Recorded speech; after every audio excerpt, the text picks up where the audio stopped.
And I asked him, and I think the answer was really equally amazing. And I want you to hear it from his mouth. Prime Minister, why did you throw it? Why did you leave? You had a wonderful life, you know, nice house, big cars, and you're ahead of a country of 100 million people. That's wonderful. I love that. And by doing so, I think the last only 15 years that every African understand that this country has robust, fast economic growth in the continent.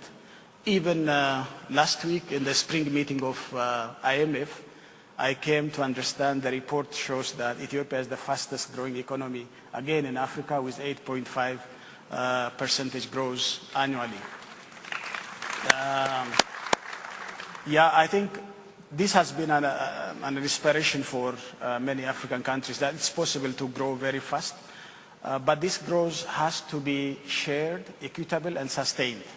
This is a very huge country, multi-ethnic, multicultural, multi-religious, and you need to address this issue very carefully, and you have to accommodate diversity, and inclusive governance system is a necessity for this country. When a country moves out of abject poverty, and when there is an awakening of the society, we call in Ethiopia, I know it's 100 million population compared with many African countries, you can imagine.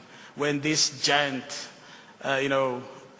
rises up from sleeping, then what happens has to be properly understood. And there needs to be a greater reform, a deeper reform, to accommodate the quest of people for freedom, democracy, and inclusiveness. But you resigned, and my question is, why did you resign? I'm coming to that. No, people really need to know why you resigned. Yeah, I think people also need to know the background. Otherwise, it doesn't give any sense. You know, this is a country which has achieved 7 out of the 8 Millennium Development Goals and given an award by the United Nations. So all these good things can be spoken about this country. But there is one shortcoming. We haven't properly made our youth to be included into the system. And my government, I admittedly say that we do not properly understand the vision and quest of our young people.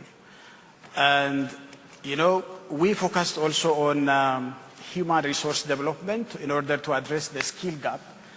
And, 18 years ago, we did have only 2 universities, but now we have 50 public universities, which is huge leap. And every year we have hundreds of thousands of graduates coming out of these universities. We have around 700 million technical and vocational colleges. That doesn't include the private sector. There are hundreds of private sector universities and colleges. And added, we have more than 500,000 graduates coming every year. And even though our economy has grown very fast, it has very less capacity to accommodate. But that's all great. It's still why you leave. Yes. So then I said, we have a problem of inclusiveness. We have a problem of addressing, multi-ethnic society. We have a problem of attitude. My party has been in a communist mentality, but we are now a free market economy and a democratic multi-party democracy. There is a need for deep reform. So I said, I have to set aside myself in order to force this deep reform. Otherwise, the reforms are going very slow and sluggish, which can ultimately yield to a disintegration of my country if we don't go fast in reforming in a genuine way and in a robust way. Otherwise, then the stake is that this country is going to be disintegrated. Do you guys get this, what he's saying? This is really a very interesting point. Yeah. So, how to force reform in a reluctant clique or ruling party by resigning and putting those guys on the spot. This is, can we give a hand to the... By the way, the main problem in African politics is because people stick to power, and I wanted to show that it is possible that you can live without having power while exercising the power as a private citizen in the country. So,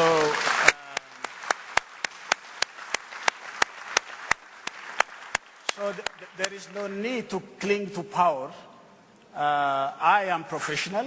I can work. I can deliver to my people in a different capacity. But I have to also force the reform. Otherwise, my existence, my family's existence, and my friends and partners' existence depend on, widening democratic space in my country. Because if we say democracy is an existential issue for us, this sluggish process of reform doesn't yield. So we need to have expeditious reform to take place in my country. Wonderful. So I think Thank this you very is much. I think very that's essential.